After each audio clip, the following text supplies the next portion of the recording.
Oh, Ross. Oh, Vienna. Mate, wow. Look, I was lucky enough to be in the Alliance Stadion last night, and the scenes at the end just summed up what an absolutely momentous night and result that was for Hearts. You know, you've got Wouter Vrancken showing that he's still got a burst of pace, isn't he? But coming off this, exploding off the sidelines after Borus's decisive penalty save. But my favourite That's in a pair of chinos as well. Well, aye. But speaking of chinos and tight jeans, my favourite bit was the media man Phil, your pal Phil, bursting out of nowhere onto the pitch and launching a ball into orbit.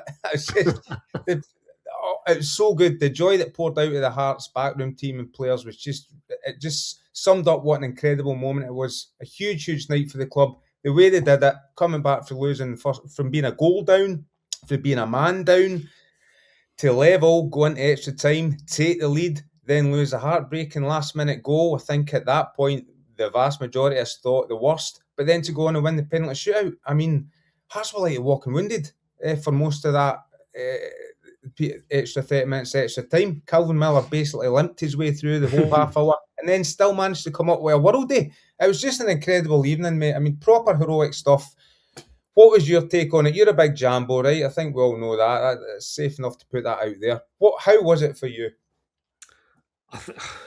You talked about the scenes at the end there. I think that's maybe a culmination that everything that's kind of happened to the club since the end of last season. The way, not only losing the league, the way they lost the league, all the upheaval in the summer, new manager coming in, having to start kind of not quite from scratch, but he was kind of left a lot of bits and pieces to pick up and put a squad together, get a new style of play embedded in, and then you're straight into Champions League qualifiers early with a lot of friendlies behind them, and it was tough. They've not had a lot of luck since the end of last season. The draws they got, I think Sturm Graz, if they played them now, it'd probably be a different game because they'd be about 6 weeks on in their preparation, and then to go out there and then you draw.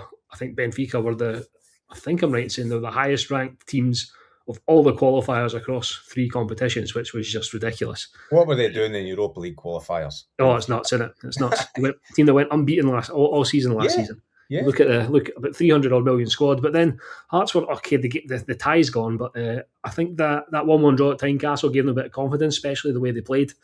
They took this into this Rapid Vienna tie.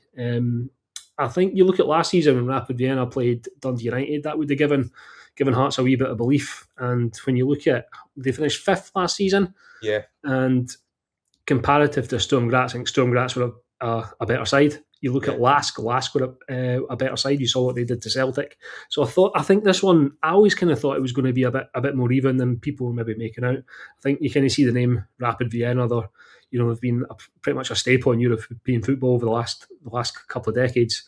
It seems they're not at the level they once were, and the first leg was pretty even. Hearts, again, like last night, they didn't start well. Then when they stepped up and kind of took the game to Rapid couldn't really live with them. Last night, again, pretty poor first half. I know you spoke to Wouter Vrancken afterwards. He wasn't a happy man at half time, but then they stepped it up, and you thought the luck was deserting them again. The referee, you have to say, was bizarre as being kind. Some very, very weird decisions. Took the word right out of my mouth. That was the way I could not understand some of his decision making. No, I mean, I don't think Magnussen's first is even a foul. The second is never a second yellow, especially when you look at what he was letting go kind of 5 minutes after. I think Calvin Miller got wiped out. The tackle was far worse. That was, nothing. A pretty clear dive in the box at the other end. Again, nothing. So he was all over the place. But despite that, Hearts stuck to it. And Wouter Vrancken, he was very brave going down to 10 men. Maybe if this game happened last season, they throw in an extra centre back. I know there was times Hearts finished games with 5 centre backs. They try and see it out and see what they can nick. But he was brave. He left players up the pitch. They kept pressing and they got rewarded for it. I think a bit of a turning point was that Borchgrevink block about 2 minutes to go where he gets studs on it. It's on the post. You think, okay, they're getting a bit of luck here. You mentioned Calvin. Celebrated that like a goal. Great. Yeah, absolutely. That goes in. They're out. So those little things hadn't been happening for them. Don't get me wrong, it wasn't all bad luck. Especially Sturm Graz, their defending wasn't good enough. It's not been great as good as they've been going forward. That'll be something he still needs to work on. But they get into extra time, and then when they concede the last kick extra, you think, oh, here we go. But again, regrouped, they've obviously been practicing penalties, and it paid off. Bruce came in a few weeks ago, coming in for Alex Schwolow, who was a good, solid keeper, but I think they've upgraded now, and you saw the value of bringing the big man in. He was excellent. Yeah, it's been fantastic.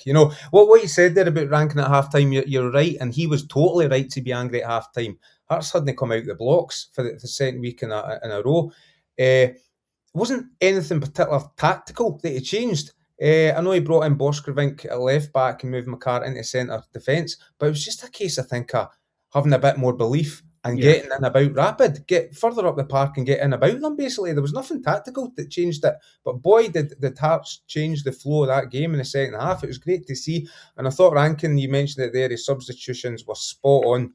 Landry Kabore not only scoring that all-important equaliser, but he put in some amount of work as well. Rogers Mato, for me, up and down the left flank, was superb in a defensive effort in extra time. Christian Vrancken, great at left back. The Belgian's proven to be a right good appointment, isn't he? I think so, yeah. I think the fans like what they're seeing. It's not perfect, it was never going to be, and it's still going to take time, but I think they can see why the club went all out to get him, why he was their top choice. From my understanding, he ranked of what they were looking for, and through Jamestown he ranked about as high as you could in terms of the criteria. Hearts wanted in their new head coach, and you can see what he wants them to do. When it clicks, it's very, very difficult to live with. It's they take more risks, but that's what he wants. He said that after Benfica first leg, he said it after last night in terms of the first half. You need to show guts. You need to, don't be afraid to make mistakes. If you're going to do it, go all in. And they got the rewards last night. You mentioned the Rogers Mato substitution. That ended up being inspired when I don't think anyone else probably would have thought to make it. If you need another central midfielder on there, that'll get a bit of pace on there. Him and Calvin Miller have got the legs. They can get up and down. They can go both ways doing a job. And the cross he puts in for Miller's goal was great, and it's a cracking penalty from him as well. And begs a lot of Hearts fans are asking the question, why did this guy only get 14 minutes last season? Aye, well, look, you mentioned Jamestown there. Tony Bloom was in attendance in the Alliance Stadion last night. He must be loving the thrill ride at Hearts. In comparison to the kind of more mundane stuff down south with Brighton, the Premier League, I know it's all money orientated and bigger, more expensive players, but the thrill he had at Hearts last season, the thrill of last night, I mean, those scenes there, that picture there perfectly sums it up. He must be loving this. His supercomputers delivered 11 new signings this summer. Who's been the pick for you out of those 11 so far? And do you think they need more before the end of the window? Well, given Tom Renault, I think he's probably been the most impressive in terms of ability for me. He's coming. He's sort of midfielder Hearts probably were crying out for last season. He's good on the ball. He's got good feet. He's got good legs. He can get around. Good energy. He can see a pass. He can shoot. Him going off it, which looks like quite a bad ankle injury. I think they might go in, try and get another central midfielder. I know Lauren Mendy's just come back from fitness last night. Blair Spittle's done well, but there's going to be games where they need a bit more legs in there, need more options. Aju's still to come back. We're not entirely sure when he's going to be ready, so maybe then. But I've been really impressed with Tom Renault, and I think he'll be a big miss for them. That was really sad to see. He looked in some distress when he came off, and he was in a moon boot, as you've probably seen for pictures at full time, but it still didn't stop him joining the celebrations, to be fair.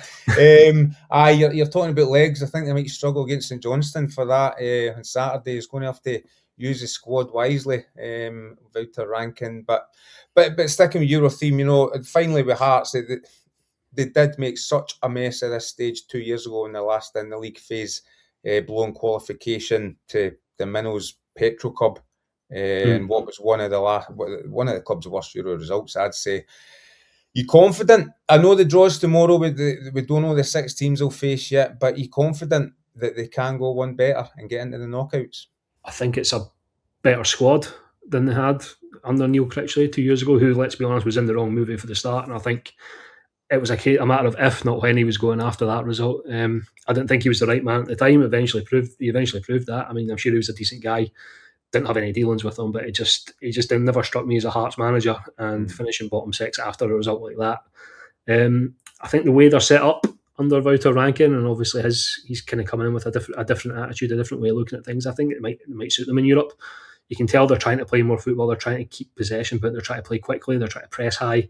I think that might suit them pretty well, especially at Tynecastle. But again, it depends on the draw. But if they can get teams it's fairly similar in terms of the range of levels that they got last time, and you're right, they made an absolute mess of it last time. If they can get themselves into a similar position, I'd fancy them to make the knockouts again, unless it's, if their draws so far to go by, don't take anything for granted. They could get an absolute stinker, but if it's a fairly mix of teams in terms of levels, in terms of pedigree, then I'd see no reason why they shouldn't be aiming for the knockouts.